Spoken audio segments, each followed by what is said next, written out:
Ladies and gentlemen, Avengers and X-Men.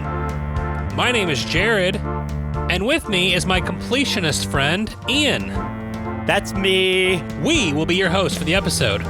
We are honored and grateful that you have joined us at our table.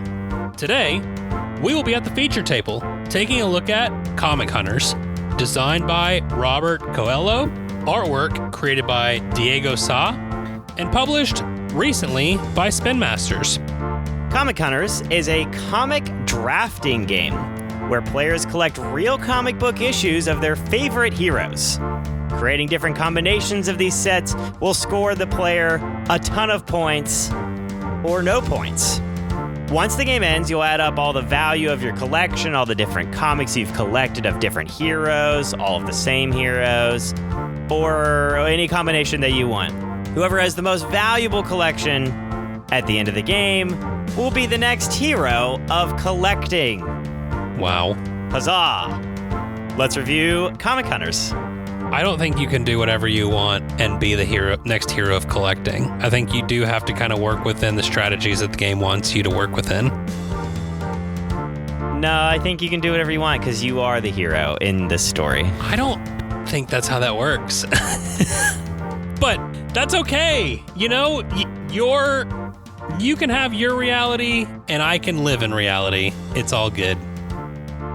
That's right. And it has been so long since I've been on a podcast. What is this thing that we do? You don't exist anymore in the podcast, I guess. Oh, no. Yeah, I don't know. I don't know what that means, but my house is on the market now, which I'm very excited about. That means I don't have to work until all hours of the night trying to fix it up. And I think that's good. I'm glad you think so. I don't know, man. You had some good co-hosts. You might have been thinking it was time to replace me. Yeah, I don't know. It might have crossed my mind. Wow. I mean, you didn't invite me to your fancy dinner party, so I kind of saw the writing on the wall. Oh, man. He's never going to let it go, man. He's never going to let it go. Never, ever. What a sad time. Ian, I want you to know one game that I love to do in the car or anywhere really is Would You Rather? And so for our question this evening, I have multiple questions. I went to the glorious ChatGPT to project some Would You Rather questions based on comics. And I tried to have them be Marvel based, since we're doing Comic Hunters and it's very much steeped in the Marvel side of things. So I have a few questions for you, if that's all right. Sounds good to me. All right. First question in my glorious Would You Rather list from ChatGPT. Would you rather have Spider-Man's spider sense or Wolverine's healing factor? That's a tough one. Man. Like for your life, Tef, for the rest of your life. Yes. Wait, hold on. I think that is the idea. So does that mean that we could live, if you have Wolverine's power, you live forever? Is that what we're going with? Or? I don't know. Spoiler alert for those who haven't seen Logan. I mean, he dies. You know what? No, Spider-Man. Give me the spider sense, man. You want the spider sense? Yeah, I want the spider sense. I think I do too. That'd be super cool. Like, you could actually somewhat be a hero, I think. Like, I could try. Yeah. And then die, but trying. But well, but like, okay, so the question specifically is only for Wolverine's healing power, and I'd rather the claws. He like always looks to be in immense pain when he's healing himself. So I'm like, he does. Do I want to have all of that going on? Or I don't know. I feel like the spider sense is the way to go. I think that's totally fair. Yeah, I think so. Yep. What about, would you rather live in Wakanda or Asgard? Wakanda. Oh, I'm taking Asgard. 100%. I like the fact, I just think Wakanda's, I think both are great and beautiful, but I don't know, Wakanda seems really cool. I mean, yeah, for sure. What about, would you rather be trapped in the mirror dimension with Doctor Strange or in space with the Guardians of the Galaxy? Oh gosh. I want to. The multiverse sounds cool, actually, and it looks pretty wild. At least if it looks like the stuff from the movie, I'm gonna go with Doctor Strange. I like Doctor Strange. I mean, I could just be in space with like one of my favorite groups from Marvel, so I kind of feel like I have to go Guardians of the Galaxy. I think that's what I'm gonna do. All right, couple more. Would you rather be best friends with Deadpool or Rocket Raccoon? Deadpool. I want the ultimate protector. He's just like he could do it all. I just see. I don't know that that's what Deadpool's gonna do for you, even as your best friend. Probably not, but I like him. Wait, is it Ryan Reynolds? That is not part of the question. Well, he's Ryan Reynolds in my head, so we're there good. You go. I would 100% take Rocket. That would be so much fun. That would be a wild ride. All right, would you rather be as strong as Hulk but always angry, or as fast as Quicksilver but you're constantly feeling rushed? I like the speed. Give me the speed. I would love to be able to get to places much faster. That'd be incredible. That's a good point. I don't know, man. And I always feel rushed anyway, so nothing changes in my life. I'm just fast. I just feel like I would constantly be stressed. But aren't you now? Yeah, that's what I'm saying. Like, I guess that's true. I mean, what difference does it matter? What difference? All right, I'm always angry. Yeah, that's my secret cup. All right, you've convinced me. Quicksilver it is. All right, last one. There's more, but we'll move on. Would you rather be the sidekick of one of your favorite heroes, or would you rather be the main villain? Oh, the main villain all day, every day. Really? I love a good villain. And I want to be him. Maybe we'd face off against each other because I'll take the sidekick. Okay. All right, that's my questions for today. There you go. Those are good. Those are very good. Thank you, ChatGPT. Yeah. All right, Ian, tell us how to play this game. All right, perfect. Yes, Jared, I'm going to go ahead and explain this game since I've been on a roll of explaining, going through the learn to play portion. I'm still trying to figure out what a podcast is, so thank you for doing that. Yeah, since you've been gone, I have solely taken over. I guess that's what we're going with. So, anyway, in Comic Hunters, you're a comic book collector, like we've mentioned before. You're trying to build this absolutely massive, valuable collection of Marvel comics. In a game, you'll be playing over 3 rounds, consisting of multiple phases, each with a different method of collecting cards or comics. And the goal is to, like I said, gather these sets that will score you valuable points. Now, what are these comics and what are the cards that are in the game? So all of the comics are all on cards. It's all cards. But what you're doing, on these cards, there are different heroes on them. The different heroes in the game are Captain America, Doctor Strange, Spider-Man, Iron Man, Hulk, Black Panther, Thor, and Black Widow. Now, each card will have one of these symbols of these heroes on it. Some may have more than one. It might have 2, and that's where you have like a clash of heroes on some of these. And that's important for some of the set collecting differences. Now, each round, like I said, will consist of 3 phases. The phases within these are the way you collect cards. Some of them, each round, though, is different, so it's not always the same 3 in the same order. But for this learning how to play, these are the different phases. So one is the comic book store. So you're going to go to the comic book store and draft cards. So you're going to take a hand of cards, a hand of 4 cards, each player. You pick one and you pass one. You keep going around until all the cards are done. That is the most simple way to gain some cards. You just take one and you move on to the next phase. The next one of the possible options is the flea market. So you can go to the flea market and players take turns creating rows. And so what you'll do is you'll draw a card off the top of the deck if you want to add to the row. You look at the card, you add it to one of the rows. A row can only have a max of 4 cards. And then once you go from there, if you don't want to draw a card, you can take a row instead. So if you want to, basically you draw a card and add, or you take the row as is. Once everybody has taken a row, then you move on. That's the end of the phase. The next one is the auction website. So each player secretly bids kind of on these random sets of comics that are on a lot that was, imagine it being on an auction website, and you're putting in an auction bid on a set of cards.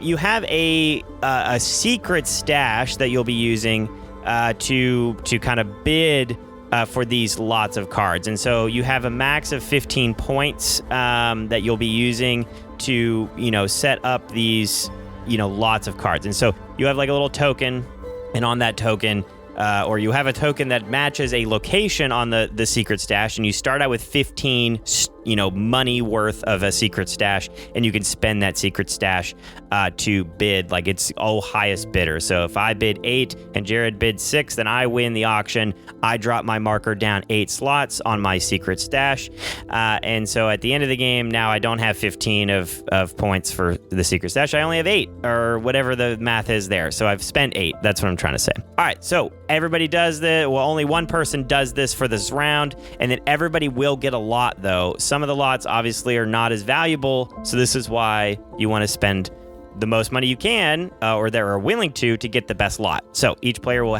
win a lot, though.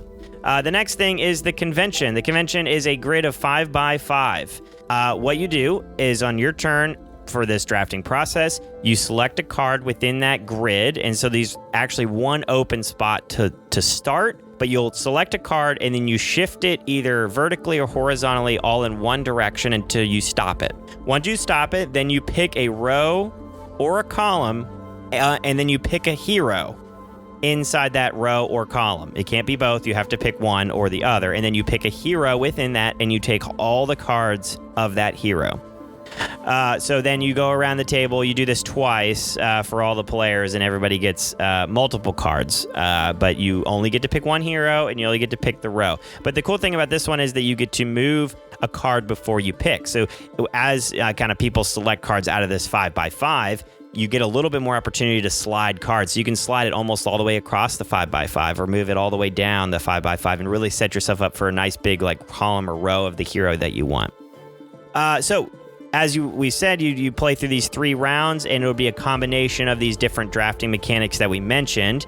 After each of the rounds, though, so you play through 3 phases, you'll have a called assemble your collection part of the turn. And so what you do is you're going to be spending cards to play cards. And so each comic has a value of 1, 2, or 3. And that's kind of the rarity of them, and so to speak, but it's also used for paying for these cards. So when you're assembling your collection, you're gonna, let's say I want to play the Spider-Man that's a 2. It's a 2 rarity. Well, now I have to spend either equal value or more value to play that Spider-Man. And let's say I had 2 1s of Iron Man that I didn't get, I don't want to play into my collection. I spend those to the discard pile, and then I play my Spider-Man and add it to my sets. And so you can always add to sets. You can, as this goes on, you do this all during the assemble collection phase, but you start adding cards to each set, but you have to pay for them with other cards that you've been collecting. At the end of the round, you can have a total of 2 cards in your hand that you're storing for later rounds. You can either play cards or discard them, but you can only hold on to 2 for the next round. You'll play through 2 more rounds, so a total of 3, and you'll assemble your collection in the same way after each round, like I mentioned.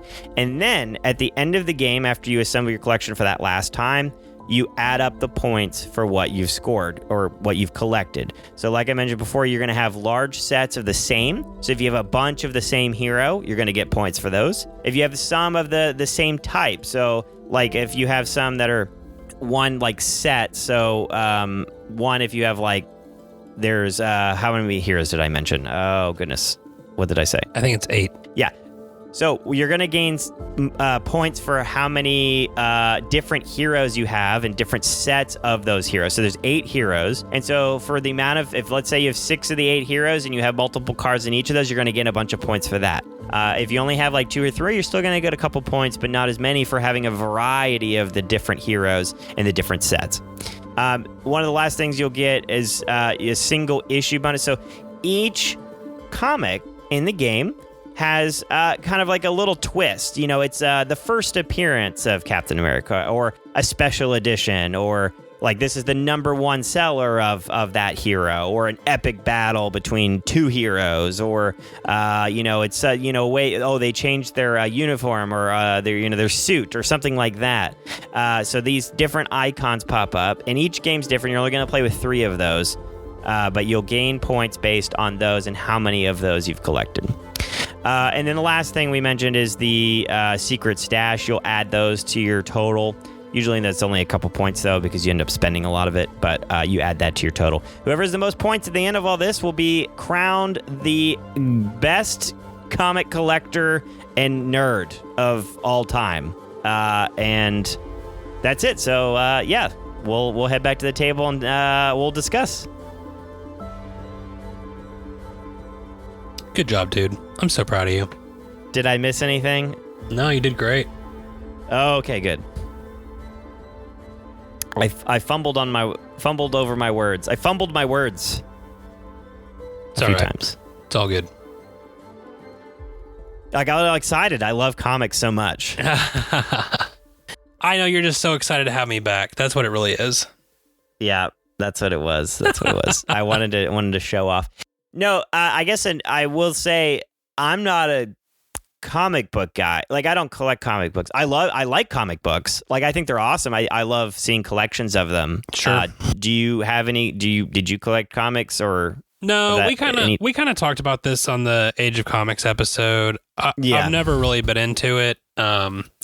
I honestly, I don't even think I was really that into Marvel or DC outside of like the shows that I watched growing up. Like, I was really into the Batman the Animated Series. Like, that was awesome, and I loved that. Yeah. But there would be a couple, like, I watched the Tobey Maguire Spider-Man and stuff like that. But honestly, I even remember when the MCU first came out, I really liked Iron Man, but I was kind of skeptical about Captain America and some of the other stuff because I was like, I don't know. Like, I never really loved the idea of Captain America growing up. And comics never, honestly, dude, like, comics never drew me in. But then we happened to go see Captain America just because it was at a cheap theater where we were at. Because at the time, I was doing an internship in Tulsa, so we're out in the middle of nowhere, and it was like a $2 theater. We're like, well, we got nothing else to do. Let's go try this out. And I fell in love with it and kind of like did a deep dive on the MCU and now Marvel Champions and stuff like that. But yeah, comics was never really a big part of my life. Yeah, neither am I. So we're experts on this topic. Very good. Yeah. No, I mean, we've talked about Marvel and Marvel Champions, and so what I have done, this is not the same whatsoever, but I have, what I have is I save the inserts on them, and they have like comic panels, like a kind of large comic panel of like the hero. It's really just a picture from a lot of the comics, and so I have them all displayed kind of throughout. And so yeah, it's good. I like the art on them. I love the art on them, and so I want more of it. So in this game, yes, all of the art is all like actual comic books. Like, it's the comic book face.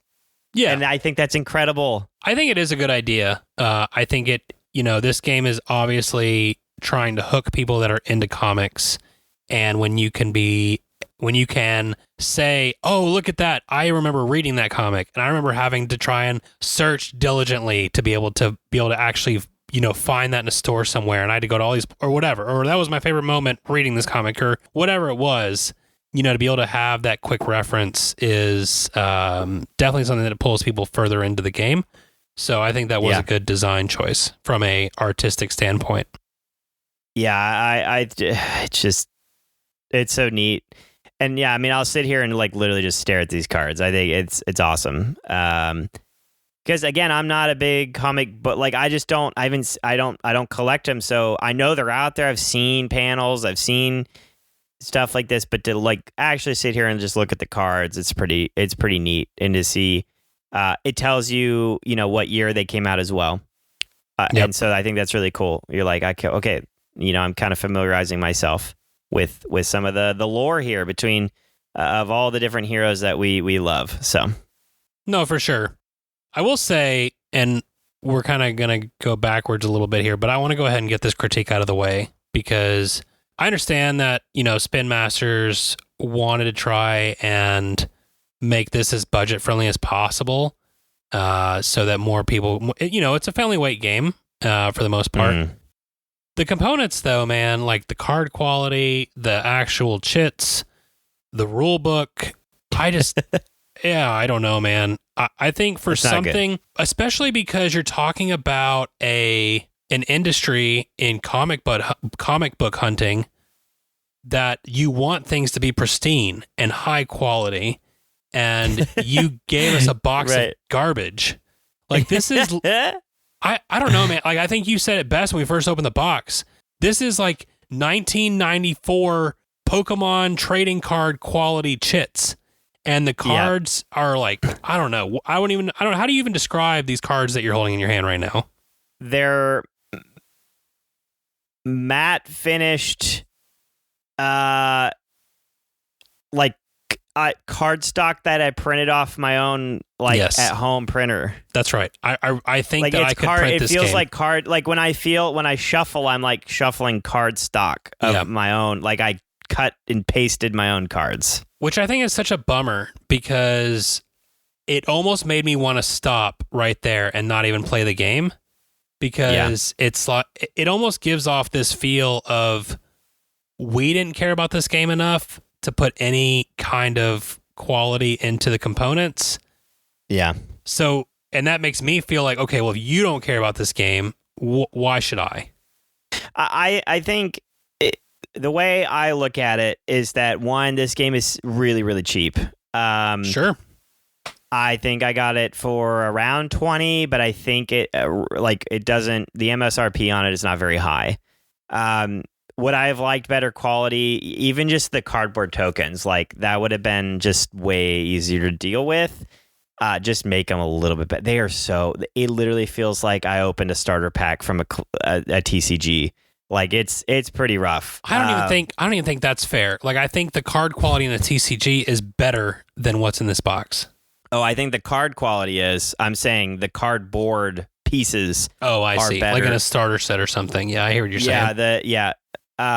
But the card quality. Yeah, I mean it is better. I think on some TCGs. I mean, it depends. I mean, they're thick cards, so there's that. They don't have a good finish on them. That's the issue. The finish on them is not. It feels undercooked, underbaked. So, that's the downside here. I mean, the cost of the game is really cheap, and that's hard to find in gaming right now. So there's that. But when it comes down to it, these cards aren't going to last if you play this game a lot. Like, I think even if you sleeve, I mean, maybe if I sleeved them, it would fix some issues. But you're going to pay more in sleeves than the actual game. So what is that worth to anybody? So I don't know. It depends. Yeah, I mean, it's one of those situations where you're not even buying the sleeves to protect the game. It's just to make the cards functional for things like shuffling and handling and things like that. It's not a thing easy to shuffle because the cards are like really thick and weird, and it's just annoying, So it is a bad shuffle. The cards stick together kind of. Again, I'm just rambling about things that the card quality is not good, and right. So the way I am doing, like the way I'm looking at it though, is that I think I got it on sale for less than $20, $20 US. Sure, and I think MSRP is 25. Yeah, I mean, I got it for like almost half of that, and so I'm not like it is what it is. Like, I mean, I'll just buy another one, I guess, like because I didn't pay that much for it. So, man, I don't know. I can't buy into that train. Like, I get it. You're trying to make it cheap, and I know that the Marvel tax is expensive, but man, I mean, not that expensive. That I don't know. I imagine that's where the money's going for this game. or they're just, or it's just straight profit, one or the other. Well, I know, but I mean, again, they're only selling it for 25, so it wasn't that crazy. You could have gone up in card quality. I know I tend to agree with you. I guess that's what I'm saying. I'm like it's if this game.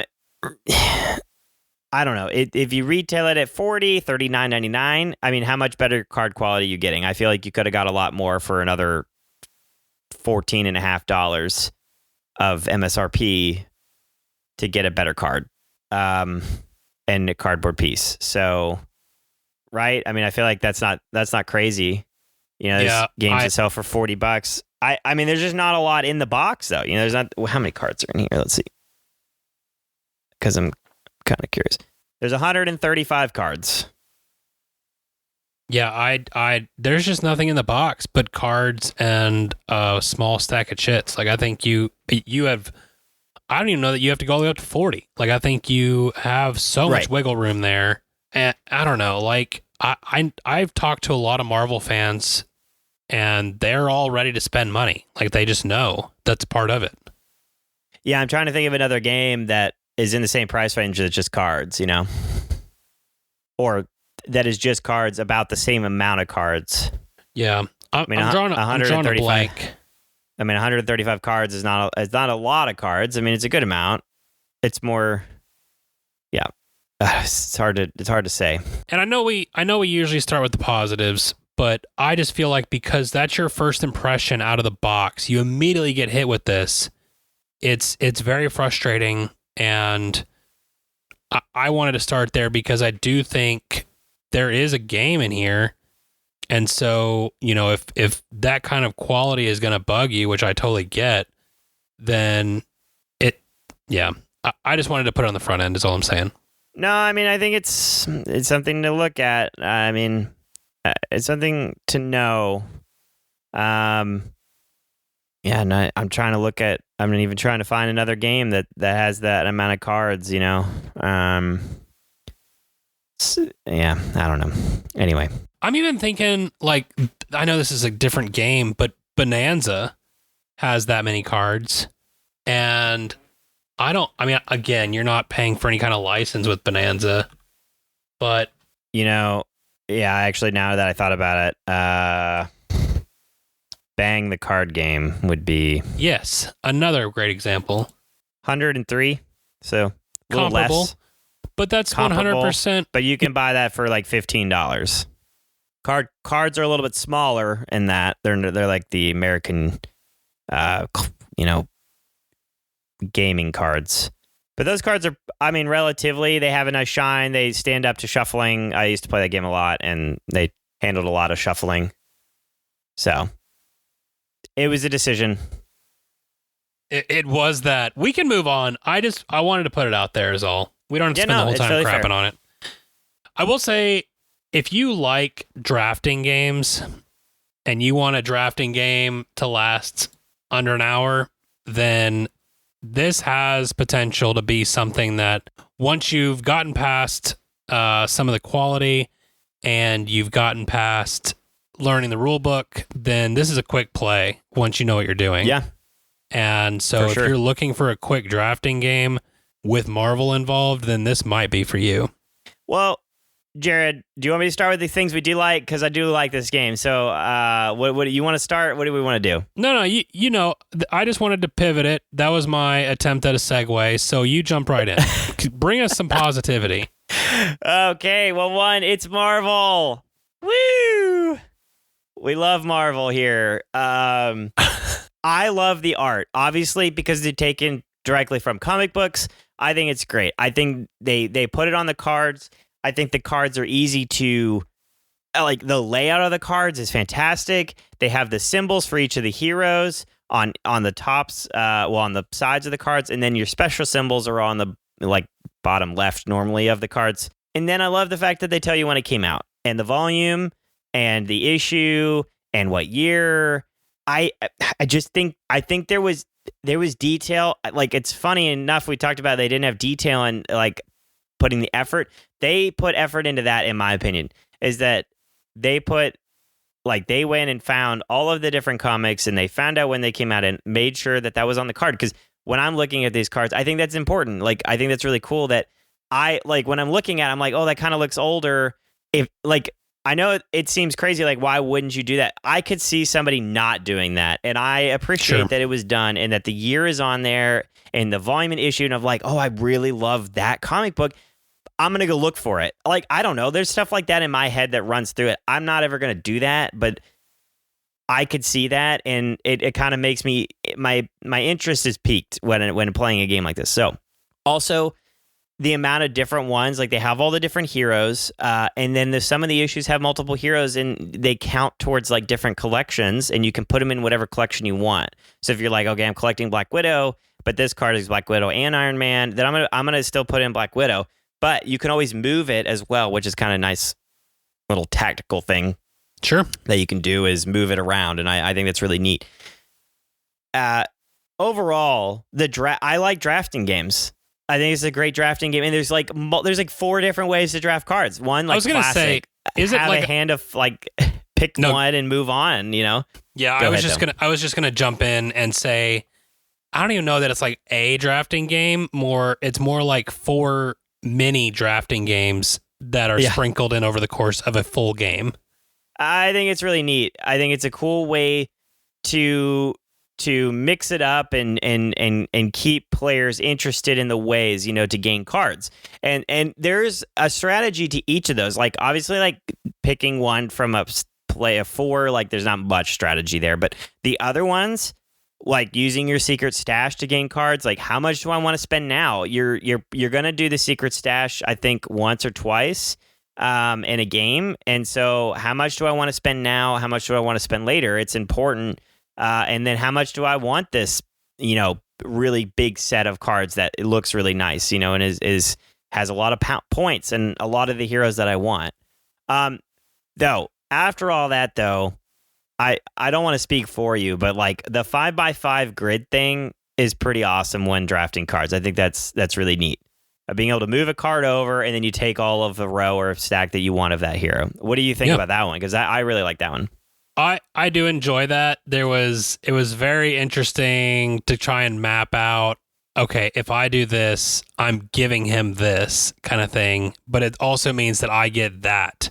And it's almost like a weird I split you choose mechanic of move. I'm gonna manipulate the board and take something, but then when I take it, that opens it up to where he can do this other thing. And sometimes you don't even see it until it's like there, and then you're like, oh crap, this is what I've given him now. So I really liked that there were real decisions to be made in each of the mini games that we did. So from that perspective, I did enjoy it, and I don't know if I think for me my favorite one was am I going to add to a row or am I going to take a row?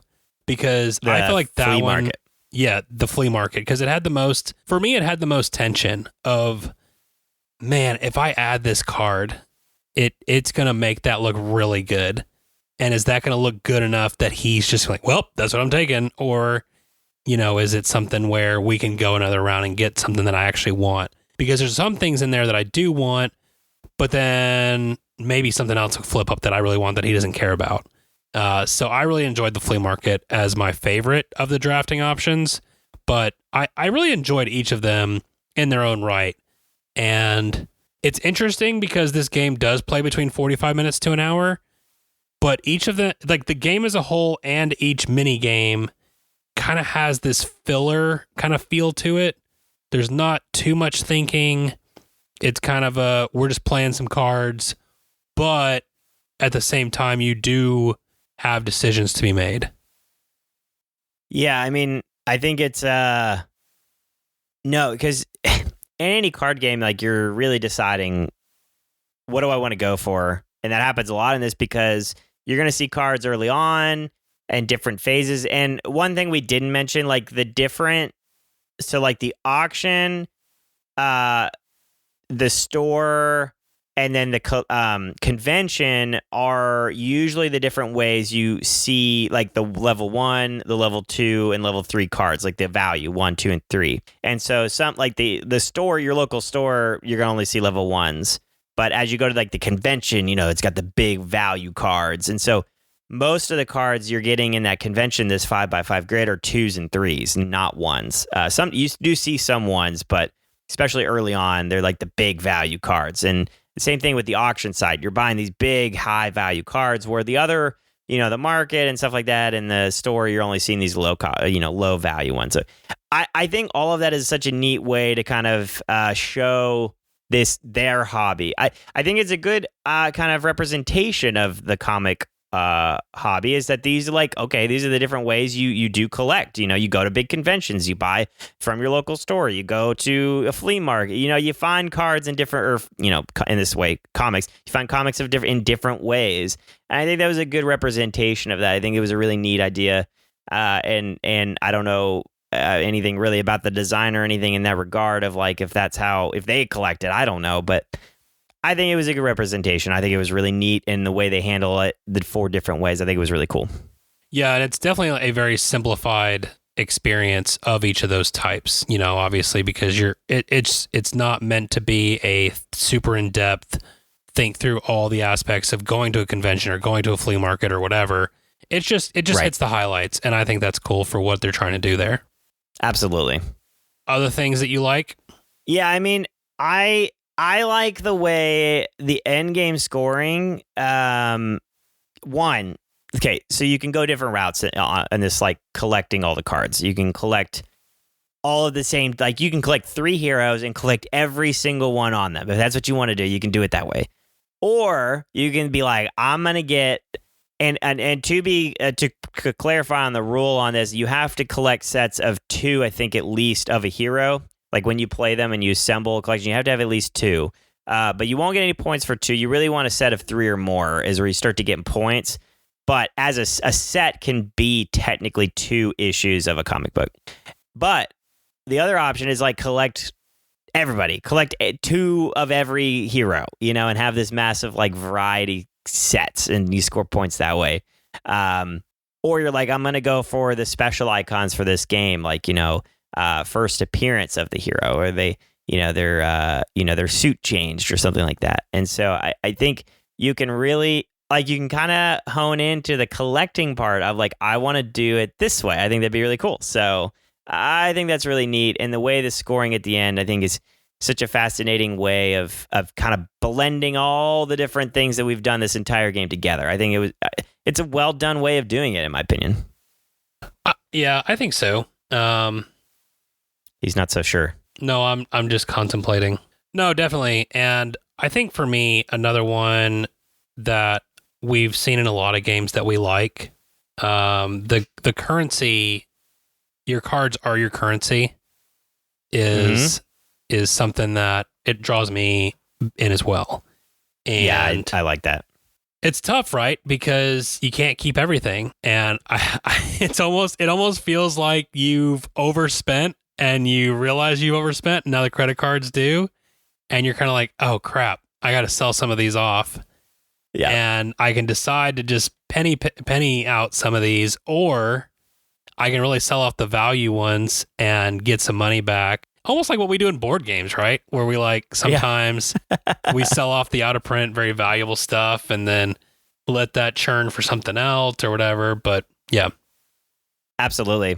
I think again, I think the gameplay is actually really good. I really do. Like, it's not overly complex. It's simple, straightforward. But what they did here, I think, is a good overall, like, fun card game that you just collect. It's a set collection game. That's what you want to be doing. So it's nice. I think it's a really good way of doing it. Very cool. All right. What about things that you might not like so much? Well, we talked about some of those already. So that card quality is pretty ridiculous, and component. I mean, we talked about a lot of it. So it's just all of those same things. There's not anything else that's like drives me crazy.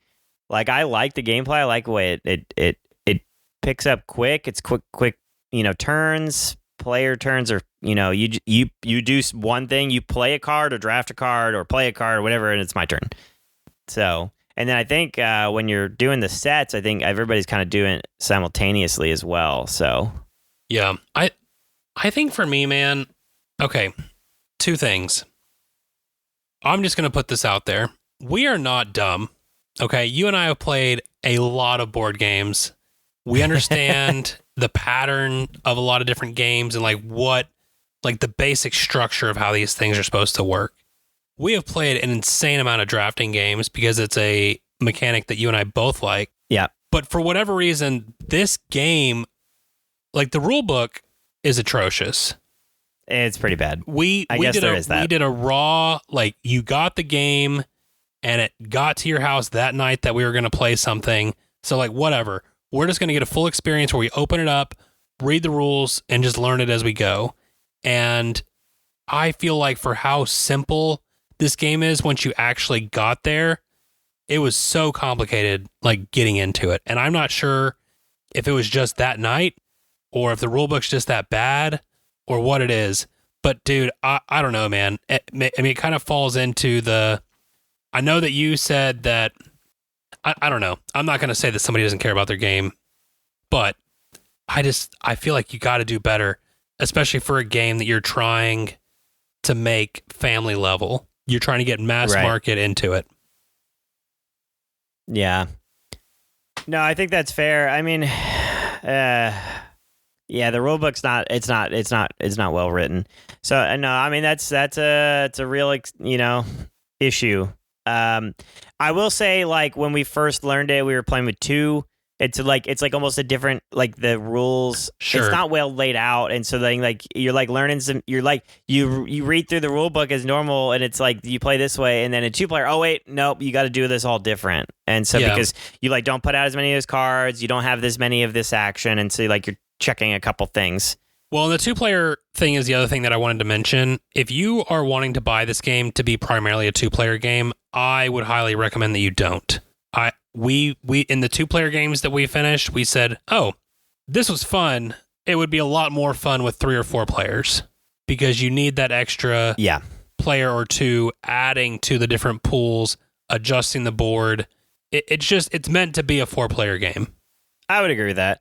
I mean, overall, too, like, you don't play with every hero in the 2-player game. You drop out 2 of them, so it's fine at 2. I enjoyed it still. I didn't hate it. Like, it was still a fun time. But yeah, 3 or 4 is definitely, where you're going to have a little bit better of a time because you just see more cards. You always want to see more cards, especially in these kind of games. Yeah. So we've talked about 2 to 4 players. I guess 1 to 4. There is a solo mode.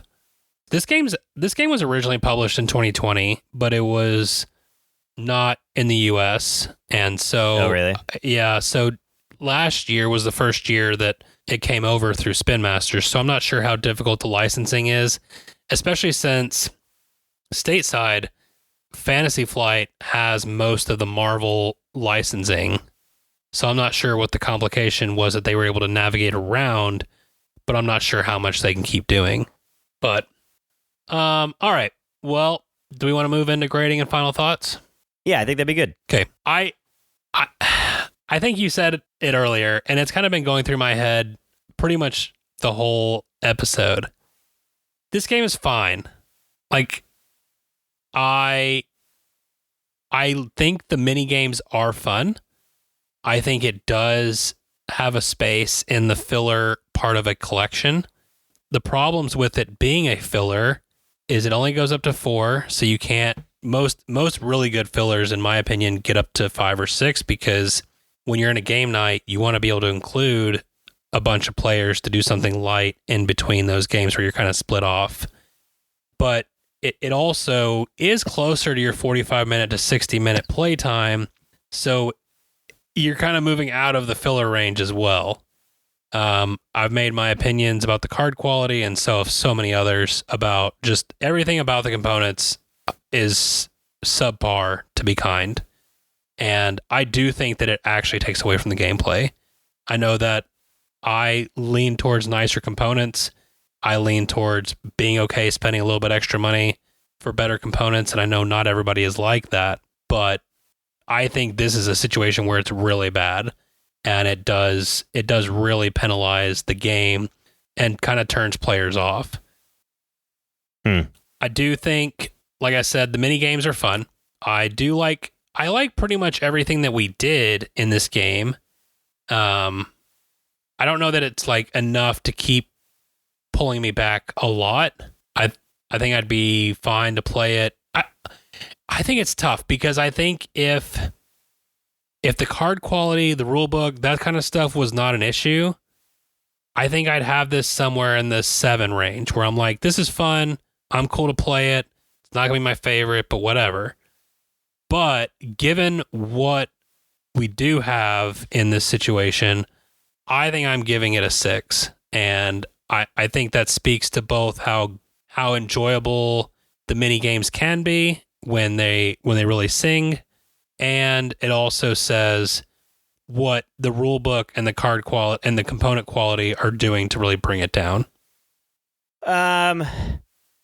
It doesn't bother me as much as it does bother you. So like it is what it is. I mean, do I prefer it? Absolutely not. Like in no circumstance.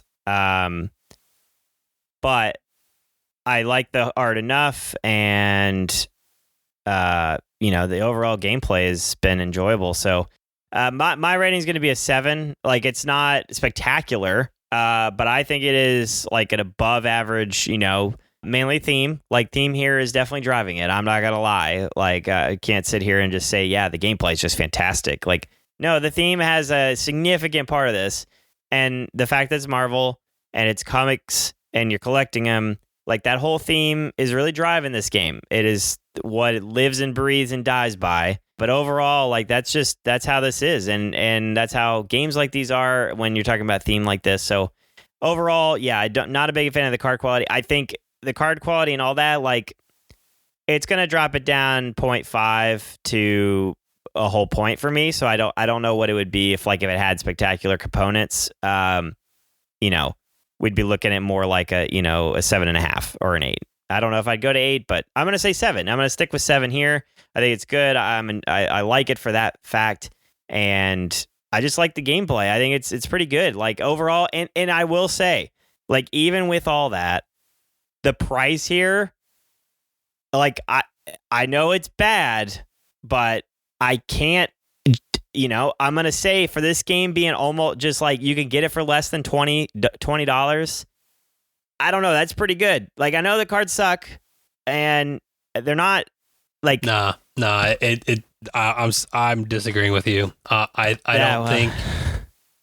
don't think that we made it cheap.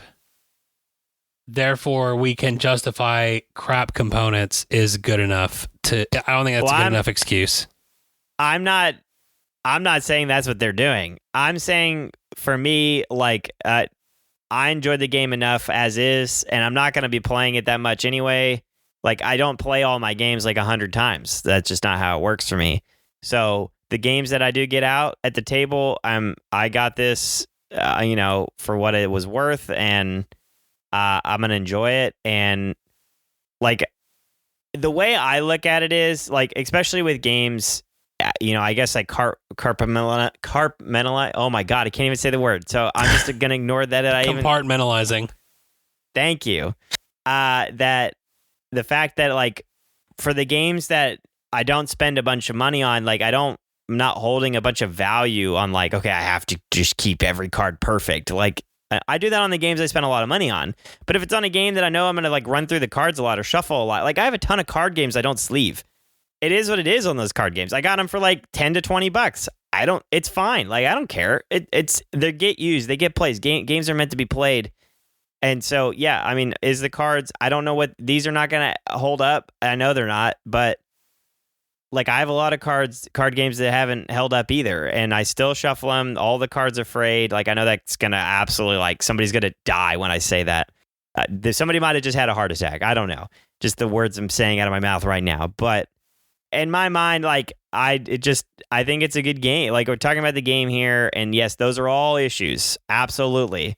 If you don't like any of that, stay away. If find a video or something. Don't read this rule book.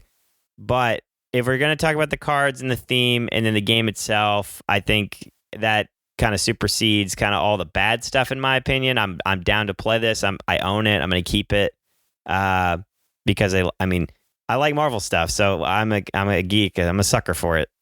I get it. I think. Let me ask you this, because I want to move away from the card quality, because I had a question pop into my mind while you were talking. And this doesn't have to be part of the review. This is just a curiosity. Do you prefer the real, quote unquote, real comics that are on these cards, or the made up comics in Age of Comics? I like real comics. See, that's interesting. 100%. I think I was more drawn into the fictional, not real comics than I was these. I mean, yeah, in a way, I like Age of Comics. And I like the fact that they are, their own. Oh, they're very different from each other. I'm not even trying to compare them. I was just curious about that aspect. I mean, if I'm gonna pick, it's like collecting. If I'm in this case, I'm collecting. Yeah, I want it to be real. Okay, fair enough. All right, well, Ian, with that, I think it's a wrap. Very interesting review today. Yeah, I mean, I don't know, man. Our numbers aren't that far off. Like, I know. I guess you in said a way, 7, and I was like, man, was I too kind? Like, should I have made it a 5? I don't know. I don't know. I mean, I don't know what you should do. I'm just saying, I think it's a good 7. I enjoy the game. The card stuff bothers me. I'm not gonna say it doesn't. Like, that's not what I'm trying to get at. I'm just I'm trying to separate that in a way. Like, that's definitely knocking it as far as point value and overall value. But there are other aspects that I really enjoy, and that makes up for it, in my opinion. Yeah, I hear you. I mean, some of the components I want to just replace with my own printed ones. I genuinely think that I could, in my own house, like that I don't even own right now, I could put together better components than what's in this box. Well, I don't know about cards. It's hard to print cards. No, I think I could do it. I think I mean, they're just that bad. Like, they're not good. Well, I'll cut this. This is ridiculous. Let's make a board game someday about comics. We don't have the license. Oh my gosh. We've already determined we're not the experts. That's right. We're just here to critique like experts. And you also might be here to critique. If you have feedback or want to give us your thoughts on the game, we would love to hear from you. Links to our socials are in the description. If you don't like socials, I get it.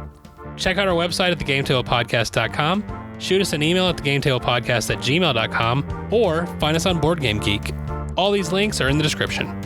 5-star reviews, subscribing to your podcast player of choice, following us on socials, if that's your thing, and joining the conversation on Discord. These heroic actions are immensely helpful in growing this podcast.